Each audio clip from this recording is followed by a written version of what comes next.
আজকে একটা গরিব হকার তার জিনিস বিক্রি করতে গেছে, সব মিটিংয়েই কেউ না মেরা হচ্ছে কান্দ্রে উঠবস করেছি বাক্স।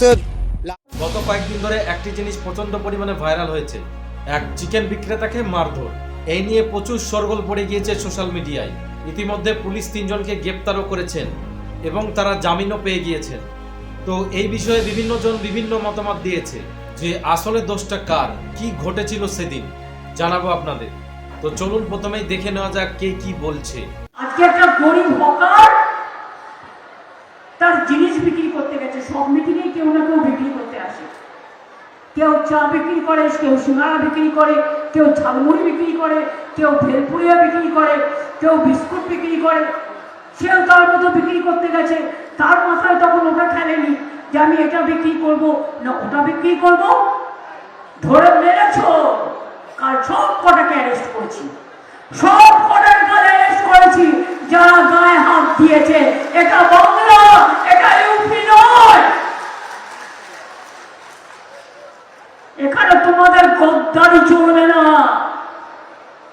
আর এখানে তোমাদের হুকুমও চলবে না, আর এখানে তোমাদের আদেশও চলবে না। চিকেন প্যাটিস বিক্রেতাকে কিভাবে 5 লক্ষ কণ্ঠের গীতা পাঠে এসে এই সৌমিক গোলদার মারলো সেটা আপনারা সোশ্যাল মিডিয়ায় প্রত্যেকে দেখেছেন। কিন্তু অর্ধ সত্য একটা ভিডিওকে প্রত্যেকটা সোশ্যাল মিডিয়ার যে সমস্ত ইনফ্লুয়েন্সার এবং নিউজ পোর্টালগুলোকে ভাইরাল করছে সেটা সম্পূর্ণ মিথ্যা।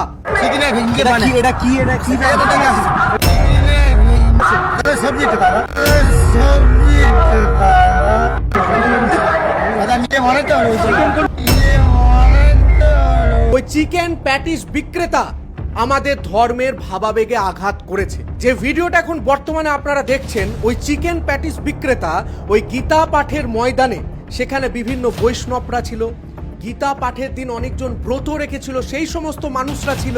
সেই সমস্ত মানুষদেরকে বলে যে এটা ভেজ প্যাটিস, এবং ভুল মিথ্যা বলে সেই লোকটি এই চিকেন প্যাটিসগুলো মানুষকে বিক্রি করছিল। সৌমিক গোলদার এবং আরো মানুষজন যখন ওই ভেজ প্যাটিসের নামে চিকেন প্যাটিস খায়, তখন তারা বলে যে তুমি আমাদের কেন চিকেন প্যাটিস দিচ্ছ ভেজ প্যাটিসের নাম করে। ভিডিওটার মধ্যে আপনারা দেখতে পেলেন ও দুবার বলছে এটা সবজি আছে, এটা ভেজ প্যাটিস। তাহলে ও মিথ্যা বলছে। লোকটি যদি সত্যি চিকেন প্যাটিস বিক্রি করতো তাহলে সবার সামনে কেন বললো না যে আমি চিকেন প্যাটিস? অন্যান্য ধর্মের যখন কোনো অনুষ্ঠান থাকে সেখানে যদি আমরা শুয়োরের মাংস নিয়ে গিয়ে যদি বিক্রি করি আর সে যদি আইডেন্টিফাইড হিন্দু হয়, তাহলে আমার মনে হয় না কেউ ছেড়ে কথা বলবে। যারা মারধর করেছে সেটা ভুল, অন্যায়, আমি স্বীকার করে বলছি, সেটা করা উচিত ছিল না। কিন্তু এটাও দেখতে হবে যে যখন গীতা পাঠ, যেখানে 5 লক্ষ হিন্দু সংগঠনের পক্ষ থেকে একটা আকলন করা হয়েছিল যে 5 লক্ষ লোক সেখানে আসবে, সেখানে 5 থেকে 1.5 লাখ, প্রায় 1.5 লক্ষ লোক আরো এক্সট্রা হয়ে গেছে। মানে প্যারেড গ্রাউন্ড যেটা আছে সেখানে বসার জায়গা ছিল না, এত ভিড়। সেখানে যদি আপনি চিকেন নিয়ে ননভেজ খাবার যদি বিক্রি করেন, আর আপনি একটা ভিডিও ফুটেজ দেখবেন, যারা অ্যাগ্রেশনে চলে এসেছিল, রাগের মাথায় ওর সাথে বাজে ব্যবহার করেছে, তারা কিন্তু ভদ্রভাবে প্রথমে জিজ্ঞেস করছিল যে আপনি কি ওটা ভেজ আছে না ননভেজ আছে। ও কিন্তু 3 বার রিপ্লাই করলো যে সবজি সবজি সবজি, দ্যাট মিনস ননভেজ। তো এতবার জিজ্ঞেস করার পরেও যদি আপনি বলেন যে না ভেজ খাবার আছে, তারপরে ছেলেরা যখন চেক করলো ধরা পড়লো যে ওটা চিকেন প্যাটিস। অ্যাগ্রেশনে বেরিয়ে গেছে। এটা নিয়ে তৃণমূল কংগ্রেস রাজনীতি করবে, সিপিএম রাজনীতি করবে, কংগ্রেস করবে, এটা নিয়ে রাজনীতি করার দরকারই। আমরা তো ননভেজ কি ভেজ প্যাটিস ভেবে তো খাই না, মানে আমরা তো ননভেজ খাই, আমরা তো বাঙালিরা মাংসাশী জাত, আমরা তো আমিষ খাই রেগুলার বেসিসে আর কি। সেই মানুষটি হয়তো বুঝতে পারেননি যে এই প্রেক্ষিতটাতে বা এই ক্ষেত্রটাতে আমিষ বিক্রি করাটা উচিত নয়। তিনি তো তার জীবিকা নির্বাহ করছিলেন, আর তো কিছু করছিলেন না। গীতা পাঠ তো খুব ভালো জিনিস, গীতা পাঠ আমার বাড়িতে নিয়মিত হয়। একজন মানুষ একটা ভুল করেছেন কি ঠিক করেছেন সেটা তো সেই ঘটনাটার প্রেক্ষিতে ভুল বা ঠিক, রাইট? ভদ্রলোক তো কিছু অন্যায় করেনি, এটা তো তার রুজি রুটি। তাকে মারধর করাটা বোধহয়, মারধর করাটা কখনো ঠিক না। এটা আমি সমর্থন করতে পারছি না। চলুন এইবার ওই প্যাটিস বিক্রেতা কি বলছে একটু শুনে নেওয়া যাক। বলেছে চিকেন প্যাটিস আচ্ছা আছে চিকেন প্যাটিস, যেন বলার মাত্রই মাল সব উল্টে দিয়েছে।